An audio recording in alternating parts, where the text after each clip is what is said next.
Durante la época del ministerio mortal del Salvador, muchos iban tras él, entre ellos los escribas y fariseos de todas las aldeas de Galilea, de Judea y Jerusalén. Un hombre paralítico que estaba en su lecho y que deseaba ser sanado, fue llevado a donde estaba la gran multitud, pero al no poder acercarse al Salvador, sus amigos lo subieron al techo de la casa en la que estaba el Salvador y lo bajaron. Al ver esta demostración de fe con un gran propósito que los oyentes aún no conocían, el Salvador declaró: «Hombre, tus pecados te son perdonados». Esto debió sorprender a ese hombre, y a pesar que las Escrituras no dicen nada en cuanto a su reacción, quizás se haya preguntado si el Salvador realmente comprendía por qué había ido. El Salvador sabía que muchas personas lo seguían debido a sus extraordinarios milagros. Ya había convertido el agua en vino, echado fuera espíritus inmundos, sanado al hijo del hombre de la nobleza, a un leproso, al siervo del centurión, al suegro de Pedro, a la suegra de Pedro y a muchos otros, y había restaurado la vida del hijo de la viuda. No obstante, con el paralítico, el Señor eligió dar evidencia, tanto al discípulo como al adversario, de su papel singular como Salvador del mundo. Al oír las palabras del Salvador, los escribas y los fariseos habían empezado a deliberar entre ellos, hablando ignorantemente de blasfemia, al concluir que únicamente Dios puede perdonar el pecado. Al percibir sus pensamientos, el Salvador se dirigió a ellos y les dijo: «¿Qué pensáis en vuestros corazones? ¿Qué es más fácil decir, tus pecados te son perdonados, o decir, levántate y anda?» Sin esperar a que respondieran, el Salvador continuó: «Para que sepáis que el Hijo del Hombre tiene autoridad en la tierra para perdonar pecados», dijo al paralítico: «A ti te digo, levántate, toma tu lecho y vete a tu casa». Y así lo hizo. Mediante esta milagrosa curación física, el Salvador nos confirmó a todos esta verdad espiritual infinitamente más potente: el Hijo del Hombre perdona los pecados. Si bien todos los creyentes aceptan fácilmente esta verdad, no se reconoce de manera tan fácil la verdad esencial que la acompaña. El Salvador perdona los pecados en la tierra y no simplemente durante el juicio final.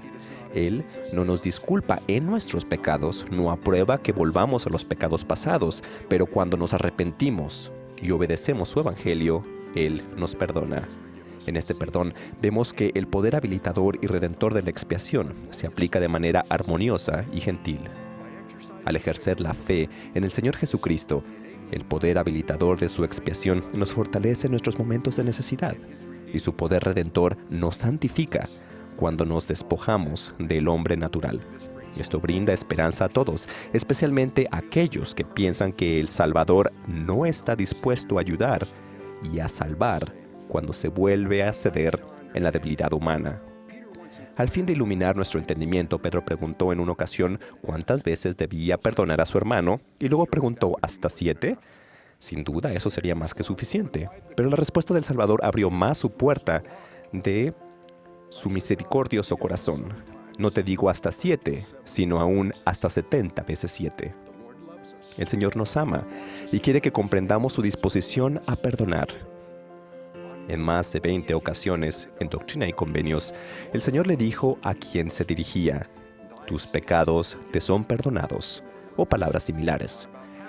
En cerca de la mitad de esas ocasiones, las palabras del Señor iban dirigidamente específicamente al profeta José Smith, a veces a él solo o a veces a él y a otros. Las primeras de ellas se registró en 1830, la última en 1843. Es decir, a lo largo de muchos años, el Señor le dijo a José en repetidas ocasiones: «Tus pecados te son perdonados». Aunque José no era culpable de cometer pecados graves o malos, es bueno que recordemos que con muy pocas excepciones, las 70 veces 7 del Señor no limitan el perdón de acuerdo con la gravedad del pecado. Mientras se dirigía a los céleres que estaban reunidos en Kirtland, el Señor dijo: «Es mi voluntad que vengáis al mundo, por tanto tendré compasión de vosotros». El Señor conoce nuestras debilidades y las consecuencias eternas que el mundo tiene sobre los hombres y las mujeres imperfectos. Las palabras, por tanto, en este versículo son su afirmación de que solo mediante su compasión, al final, podremos vencer al mundo. ¿Cómo se manifiesta esta compasión? A esos mismos líderes de Kirtland dijo: «Os he perdonado vuestros pecados». El Salvador quiere perdonar. Nadie debe suponer que este perdón se recibe sin arrepentimiento. De hecho, el Señor ha declarado: yo, el Señor, perdono los pecados de aquellos que los que confiesan ante mí y piden perdón. Y procede a añadir esta advertencia: si no han pecado de muerte. Aunque el Señor no puede considerar el pecado con el más mínimo grado de tolerancia, aún así hace una distinción entre la relativa gravedad de algunos pecados.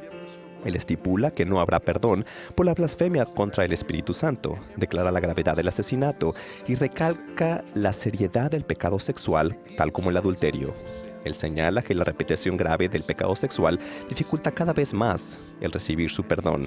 Y él ha dicho que el que peque contra mayor luz, mayor condenación recibirá.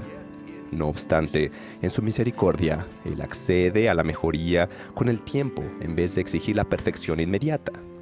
Incluso con la multitud de pecados que resultan de la debilidad de la mortalidad, cuantas veces nos arrepintamos y busquemos su perdón, Él perdona vez tras vez. A causa de esto, todos nosotros, incluso los que luchan por vencer conductas adictivas, tales como el abuso de sustancias o la pornografía, y quienes lo rodean, podemos saber que el Señor reconocerá nuestros esfuerzos rectos y con amor perdonará cuando el arrepentimiento sea completo hasta 70 veces 7. Pero eso no significa que uno pueda deliberadamente volver a pecar con impunidad. El Señor siempre está interesado en nuestros corazones y la fe falsa racionalizada no justifica el pecado. En esta dispensación, el Señor amonestó a uno de sus siervos contra este tipo de justificación cuando dijo: avergüéncese de la banda nicolaita y de todas sus abominaciones secretas. Los Nicolaitas eran una antigua secta religiosa que afirmaba tener licencia para cometer pecados sexuales en virtud de la gracia del Señor. Eso no le complace al Señor. Su compasión y su gracia no nos justifican cuando nuestros corazones no están satisfechos y no obedecemos la verdad. Antes nos deleitamos en la iniquidad. Más bien, después de hacer todo cuanto podamos, su compasión y su gracia son los medios por los que, con el transcurso del tiempo, vencemos al mundo a través del poder habilitador de la expiación. Al procurar con humildad ese precioso don, las cosas débiles se hacen fuertes para nosotros y, por medio de su fuerza, somos capaces de hacer lo que nunca podríamos hacer solos.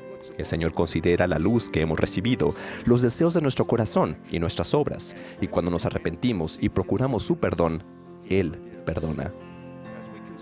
Al pensar en nuestra vida y en la de nuestros seres queridos y conocidos, debemos estar igualmente dispuestos a perdonar a nosotros mismos y a los demás.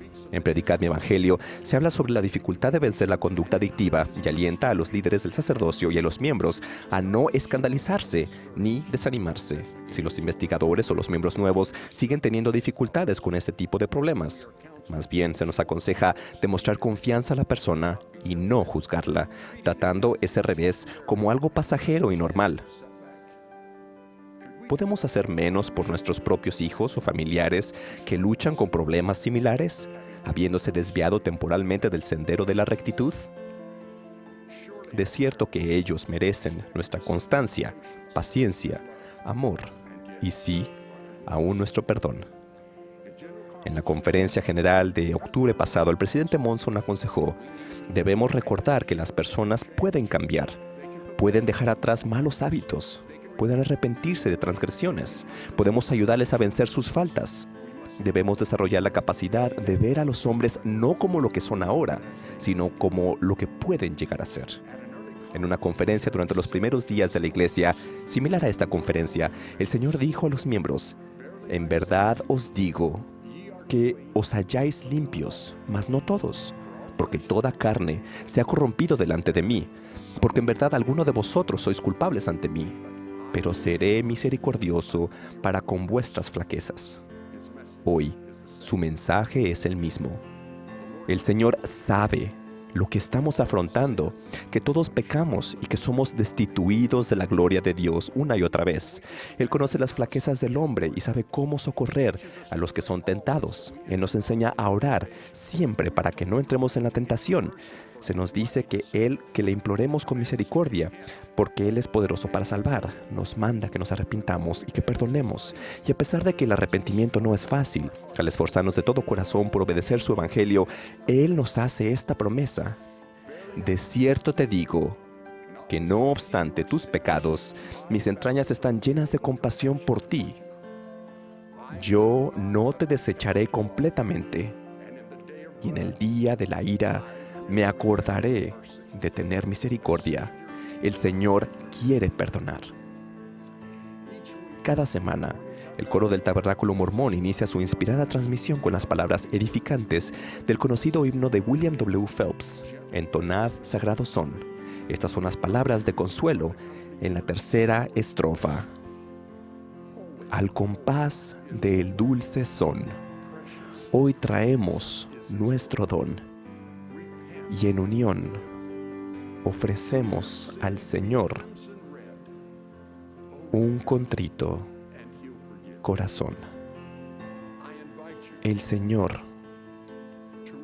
nos ama y les invito a que podamos recordar las palabras de Él y que ejercitemos nuestra fe en Él al arrepentimiento. Él les ama. Él desea perdonar. De ello testifico en el sagrado nombre de Jesucristo. Amén.